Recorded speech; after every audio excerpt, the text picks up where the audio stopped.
Olha, com a PEC emergencial, a aprovação já, o auxílio financeiro aos brasileiros voltará a ser pago nos próximos meses. Mas quando esse benefício será liberado e como está sendo recebido na Câmara a ação em favor do ex-presidente Lula? Para tratar desses assuntos e falar sobre essas notícias desta semana agitada, a gente conversa agora com o deputado federal pelo Paraná e do Partido Progressista, Ricardo Barros, que é o líder do governo na casa. Tudo bem, deputado? Mais uma vez, obrigado por estar aqui conosco na Jovem Pan. Bem-vindo.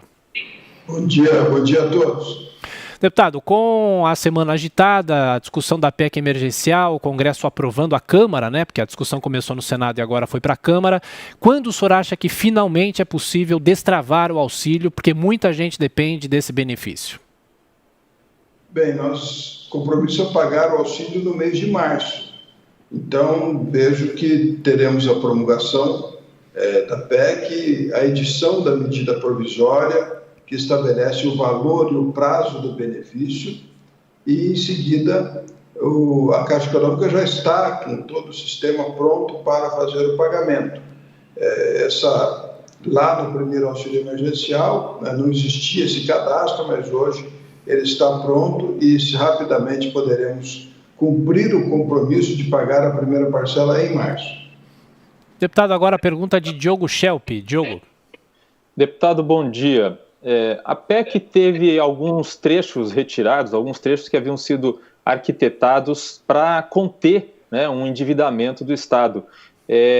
Com essa retirada desses trechos, como ficará a situação fiscal? Não, está absolutamente completa a PEC. O trecho que foi retirado, na verdade, foi um acordo feito com os servidores públicos de todas as categorias, e que permite progressão e promoção durante o acionamento da cláusula de emergência. Então, quando um governante tiver uma emergência e acionar a cláusula, ainda assim, nesta crise, ele poderá dar promoções de progressão. Se fôssemos falar da União, estaríamos falando de R$1,5 bilhão a menos na contenção das despesas. Mas só o congelamento salarial gera R$180 bilhões de economia. Então, por aí você tem uma noção de que o acordo não foi tão prejudicial ao contexto, é uma pequena concessão, mas que viabilizou a aprovação do projeto como um todo. Deputado, será que o senhor poderia nos dar uma estimativa aproximada que fosse do valor que vem sendo discutido para essa próxima nova rodada do auxílio? O senhor diz a partir de março. Por quantos meses se discute permanecer com a ajuda e o número de pessoas dessa vez que devem ser atingidas? Olha, nós temos uma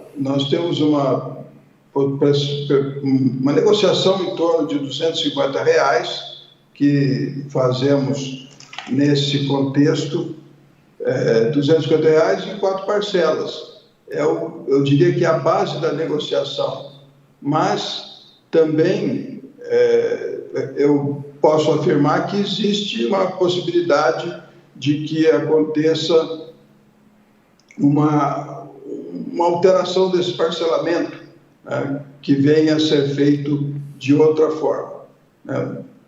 Quantas pessoas devem receber o auxílio dessa vez? Quantos brasileiros? Já existe uma estimativa? Não temos uma estimativa. O ministro Paulo Guedes falou que estava pensando em metade dos que estavam recebendo antes. Isso está sendo feito um cadastro, uma verificação. Muitas pessoas retomaram as suas atividades, muitos setores estão em funcionamento e as pessoas já retomaram a sua capacidade de obter a própria renda. O imposto de renda estará cobrando de volta o auxílio de mais de 3 milhões de pessoas que não precisavam do auxílio, inclusive servidores públicos, e que receberam. Então, o cadastro, obviamente, está sofrendo uma seleção e, para estas pessoas que realmente precisam, será oferecido um auxílio que poderá ser gradual para famílias maiores, menores, para mães que são chefes de família. Isso nós saberemos na edição da medida provisória.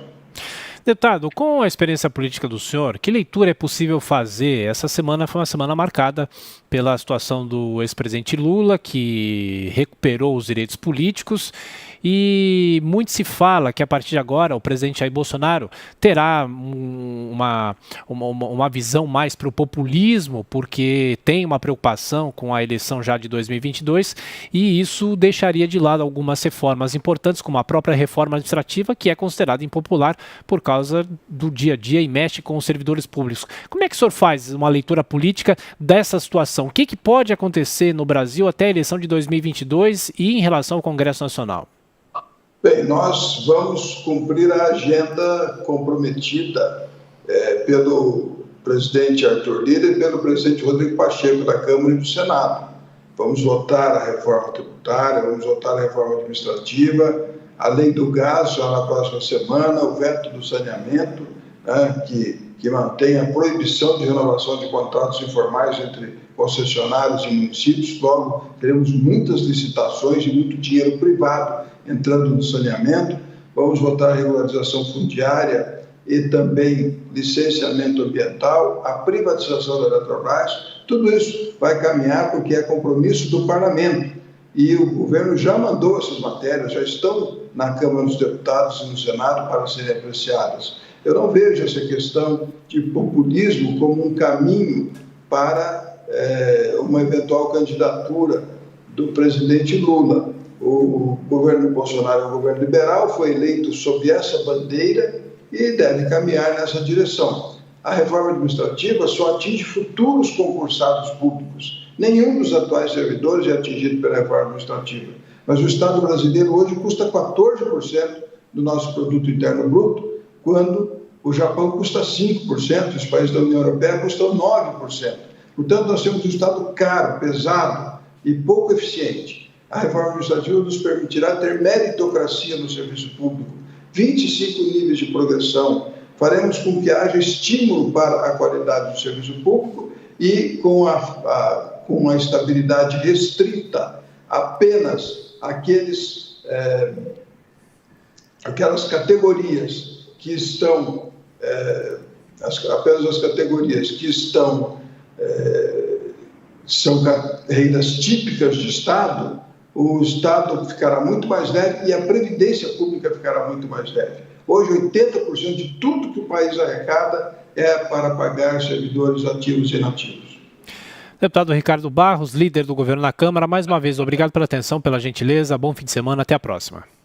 Muito obrigado a vocês, estou sempre à disposição. Foi uma grande conquista para o Brasil a aprovação do auxílio emergencial com uma potente capacidade de conter despesas públicas. São gatilhos importantes, são medidas que vão ajudar muito a organizar as contas públicas e evitar o déficit fiscal primário que já temos há 8 anos no Brasil.